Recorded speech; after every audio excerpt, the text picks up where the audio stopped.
You're listening to Tarazi Tuesdays with the Bible as Literature.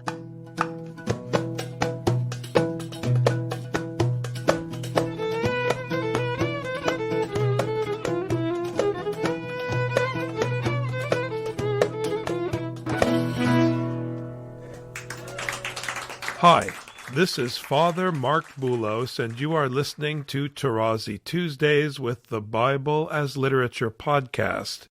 This week, Father Paul begins his discussion of Genesis chapter 11 by explaining the significance in the story of the peoples of the earth speaking the same language. He notes that the story of the Tower of Babel, like Scripture itself, is anti-imperial. I am happy to introduce Father Paul on the Bible as Literature podcast, Tarazi Tuesdays. It's a very interesting passage. It sounds self-standing. Well, it is as message. But then, as usual, we have connections with the terminology that we found in chapter 10.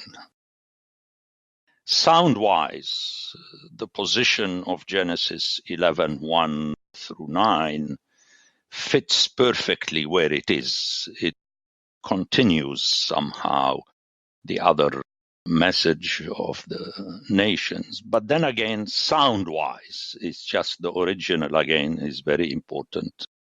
So the text goes, now the whole earth had one language and few words. Few words, according to me, and I discussed this in my books, is wrong, which is silly. Few words is as though they are babes and so on. This is a little bit the arrogance of the Western world, It's amazing. I believe that the original, which is the Barim Ahadim, I believe the meaning is that the same words. In other words, they were speaking Semitic languages and they were able to understand one another. So that's why the author said that it has one language. And it's very important to notice that the language here is Safa, is the lip, whereas earlier the language was rendered through Lashon, tongue. And that also is important. There is something going on here in the text, that each had their own Lashon, tongue, but they were able to understand one another. The importance will become clear when God will intervene not to allow the people to have one language so that they won't understand one another and they won't continue their project. So I believe that it is an anti-imperial. Obviously, the entire text is anti-imperial. The people were supposed to spread Farad, and they came in one place. This is what empires do. You impose one language over the others. It doesn't mean that there are not other languages, but somehow the unity is forced upon you by forcing you to have one Safa, whereas in 10 we were told that each set had their own Lashon. What I would like to stress is that the plan of God is really to allow the people to stay where they are, diversity. When you have a unity, union, you have an imposition on others to do according to the will of one. Now that will become important later on, and I discussed this extensively in my book, that everybody will speak the Sefat Canaan, which is the language of Zion. And I can't enter into this now, but it's very important for my hearer to realize that this text is setting up the entire biblical story. meaning that the only emperor, the only God, the only one that unifies all nations is God himself. Otherwise, it's a human endeavor, and it's not for the good, as we shall hear. Ultimately, you are imposing on others. And let's continue the text, and I shall go back and forth to have my hearers realize that this is what the text is doing. And then as men migrated from the east, here again we have Mikedem, that goes back to the Garden of Eden, which is from the east, toward the east. I think if you're looking at where you are from the east, looking at it from the east, which means it should be understood as in the east, and that fits the original garden. So when you keep this in mind, because it's very striking, with Cain we have another word from the root kedem, but mikedem per se is found only once before in conjunction with the Garden of Eden, where you had the man, as though the entire humanity. But it was normal because it is God who put it that way.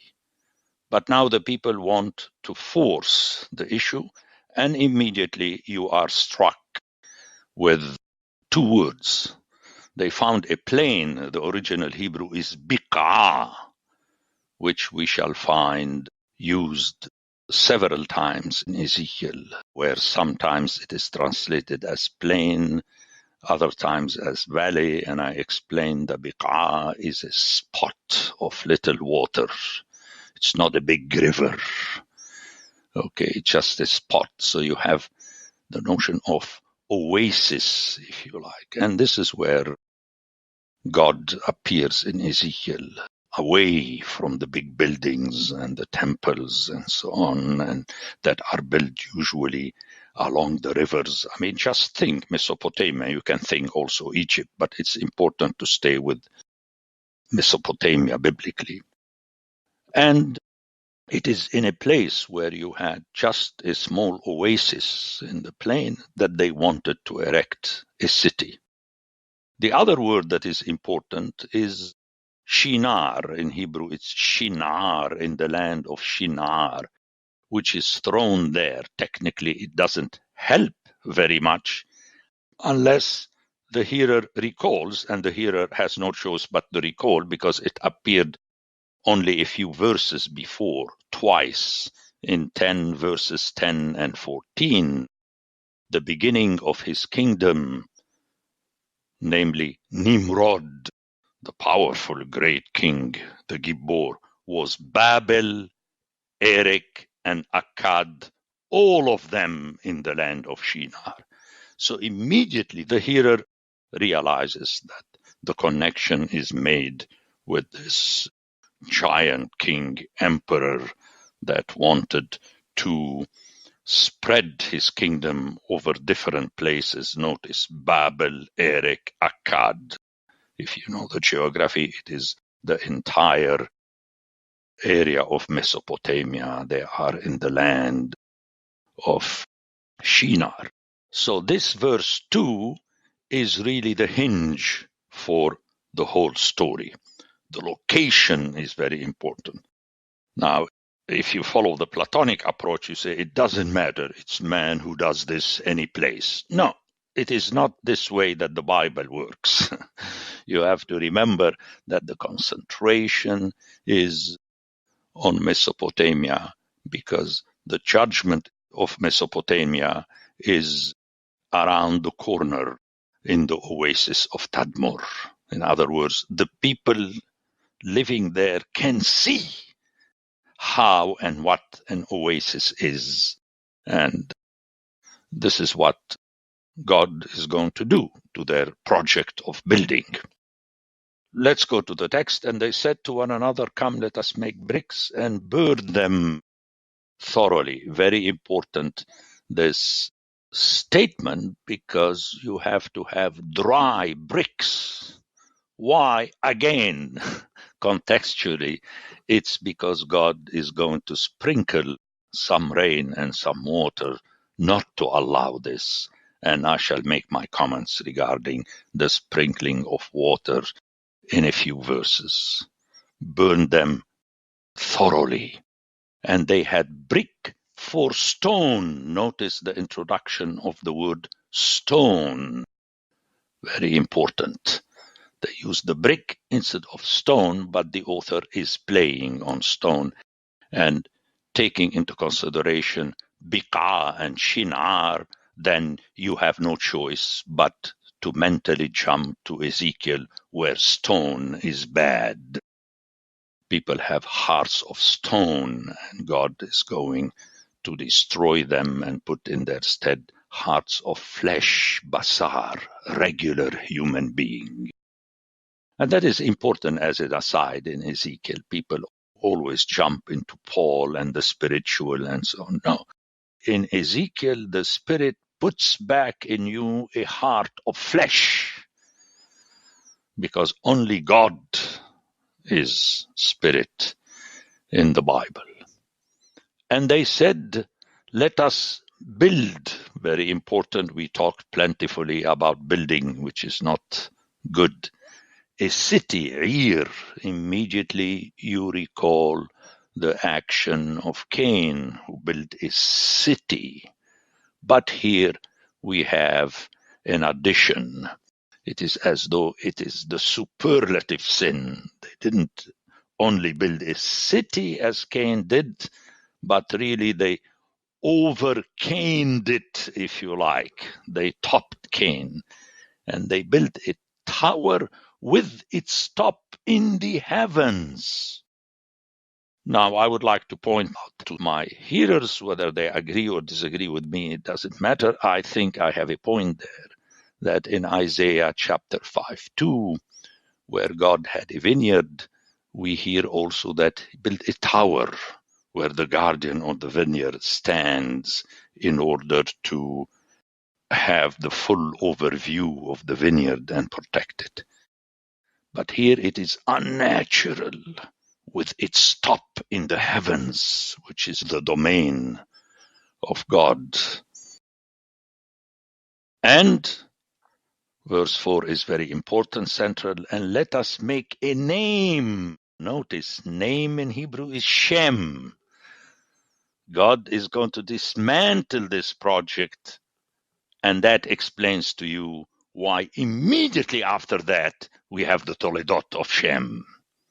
That goes back to natural procreation that was established in Genesis 1. It's amazing, this text. I mean, chapter 11, that you have God really doing his ultimate fight against the arrogance of the human being. And I believe this is intentional, because after the message has been established in Genesis 1 through 11, then we have the move to Terah and Abraham, and you get into the so-called biblical story that is going to be boringly repetitious. And boring is very important, is drilling again and again and again. It's not going to work.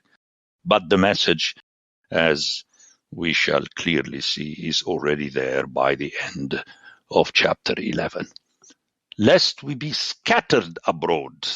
Last time I spoke about that verb, futs, to be scattered, which is negative. It's not like the word farad, to spread, upon the face of the earth. And here the author is already planting the seed of what he's going to do later, that God will not allow them to be in one place and not scatter. He will scatter them in order to make sure that they would follow his plan to spread all over the place. And again, I said it so many times, that God has ultimately the upper hand. He gives you the impression that he's allowing you to do whatever you want, but his plan will succeed at the end. And this is the basis of the hope in Paul. It's not that he can prove it to you. He can only show you that this is how it works in Scripture. And that's why the minds of the hearer, Paul's Gentile hearers, had to be scripturalized. Remember that famous chapter in 1 Corinthians 10, where he sucks them back into the story of the scriptural forefathers, that they were also in Egypt. And that is very important. And not only liturgically hymns and censers and so, no. It's the mind. It's the mind that has to be formatted that way. So in this sense, this passage is really central, powerful, of the essence, necessary, whatever you want to say, it is there. And the Lord came down to see the city and the tower, the way later in the prophets he comes down to see the sins of his people. Came down, obviously, from heaven, so the people wanted to reach it. The text is very funny. It's a tragicomedy. You want to go up there? No, I'll save you the trip. I'll come down myself. Which the sons of men had built. Notice the word Bnei Ha'adam. If you go back to chapter 6, we realize that we had the Benot Ha'adam, the women. The men thought of themselves as Bnei Elohim. That is also a play. So, slowly on you realize that this chapter 11 in its third part sums up everything that happened until now. The Bible as Literature is a production of the Ephesus School Network.